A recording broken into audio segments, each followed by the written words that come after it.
नमस्कार, आप सुन रहे हैं द बॉलीवुड रेडियो और मैं हूं आपके साथ आकाश। किस्सा राजेश खन्ना का और बात 70 के दशक की, लेकिन ये उस दौर की बात है जब राजेश खन्ना सुपरस्टार राजेश खन्ना बन चुके थे और उनके बारे में ये कहा जाने लगा था कि वो अहंकार और आत्ममुग्धता के शिकार भी होने लगे हैं। उनके सी फेसिंग बेडरूम में 8 कोने वाला आलीशान बेड था जिसके ऊपर दीवार पर उनके बड़े बड़े पोस्टर लगे हुए थे। रऊफ अहमद बताते हैं कि राजेश खन्ना ने खुद उनसे एक बार कहा था कि लोग मेरी फिल्मों में मुझे देखने आते हैं। रऊफ के मुताबिक उस दौर में उनके मास हिस्टीरिया को देखते हुए उनकी ये सोच शायद गलत भी नहीं थी। सुपरस्टार वाले नखरे राजेश खन्ना की खासियत बनने लगे थे। अपने निर्देशकों को इंतजार करवाना उनकी आदत में शुमार हो गया था। वो चाहते थे कि दुनिया उनकी मर्जी के मुताबिक चले। ये बात रऊफ अहमद ने बताई थी। उस दौर में मीडिया में उनकी सबसे बड़ी समर्थक देवयानी चौबल ने भी उनमें आए बदलावों के बारे में बात करते हुए कहा कि अपने सुपरस्टारडम से पहले राजेश खन्ना कहीं बेहतर इंसान हुआ करते थे। देवयानी के मुताबिक बाद में उनकी दुनिया खुद तक सिमट कर रह गई। वो इतने आत्म केंद्रित हो चुके थे कि दूसरों के लिए उनके पास कुछ बचा ही नहीं था। मैं उन्हें अच्छी तरह से जानती थी। वो बेहद असुरक्षित हैं, बेहद उलझे हुए हैं। सालों बाद देवयानी ने एक इंटरव्यू में ये बात कही थी। ये बदलाव शराब के सुरूर में और भी ज्यादा हावी होते दिखाई देते थे। उनके लिए कोई भी मौका जाम छलकाने का एक बहाना होता था। पीने का भी उनका एक अलग ही अंदाज था।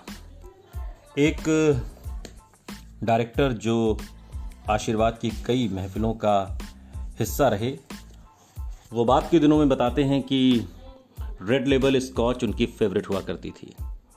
अपना पहला पैग वो बड़ा बनाते थे और उसे जल्दी से गटक जाते। वो कभी भी 1-2 पैग पर नहीं रुकते थे। पीने का ये सिलसिला देर रात तक चलता था और एक और ख़ास बात थी कि वो पीते वक्त कुछ भी खाते नहीं थे, न खाना न कुछ और। जल्दी उठने की आदत उन्हें पहले से नहीं थी और अब इन लेट नाइट पार्टियों की वजह से उनकी सुबह ज़्यादातर दोपहर को शुरू होती।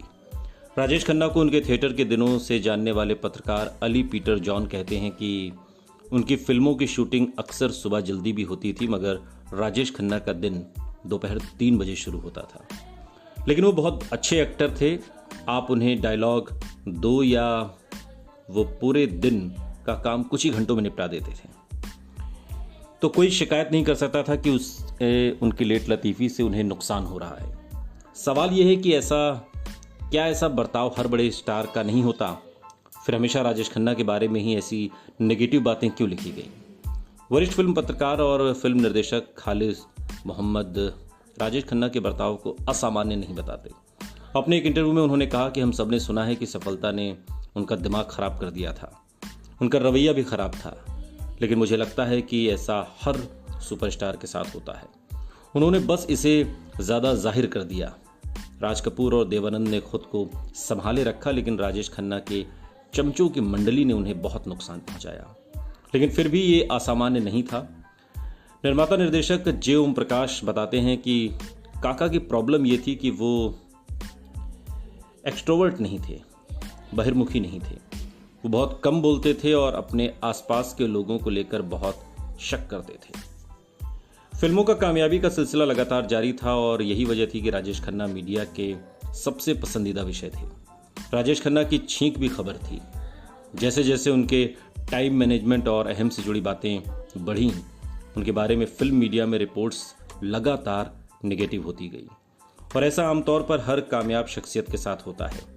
और राजेश खन्ना ने तो देश को दिखाया था कि कामयाबी का मतलब होता क्या है। राजेश खन्ना की दुनिया आपके काम और चमचों तक सिमट कर रह गई। राजेश खन्ना के फिल्मों से जुड़े अहम फैसले भी अक्सर इन चमचों की सलाह से प्रभावित होने लगे। अगर कोई फिल्म बनाना चाहता और उसकी पहुंच राजेश खन्ना तक नहीं थी तो उसे इन चमचों से गुजर कर जाना पड़ता। हालात ये थी कि राजेश खन्ना के सेक्रेटरी रहे उनके दोस्त गुरनाम और ड्राइवर कबीर तक को फिल्म इंडस्ट्री पूरी तरह से जानती थी।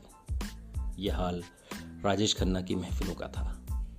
सुनते रहिए द बॉलीवुड रेडियो, सुनता है सारा इंडिया।